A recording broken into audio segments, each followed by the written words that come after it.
How to delete Telegram account permanently. So all you have to do is to go here directly to your Telegram application. Right now, it will lead you to your chat section, basically where you see your conversation or your inbox. Now on the bottom part, you'll see two different options there. You'll see you'll see contacts, chats, and settings. Tap on settings there, and it will look like this.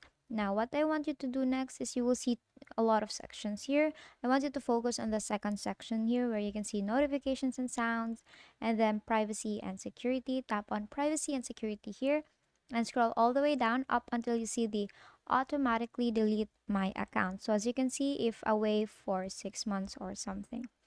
Now, if you tap on that, there are a lot of options, right? You can see 1 month there, 3 months. So here you will see automatically delete my account. So if you didn't use your Telegram account for like 6 months, so it will self-destruct or it will delete your Telegram account automatically. But since we want to delete it now, then what you can do is to tap on delete account now and scroll all the way down and then confirm delete my account here.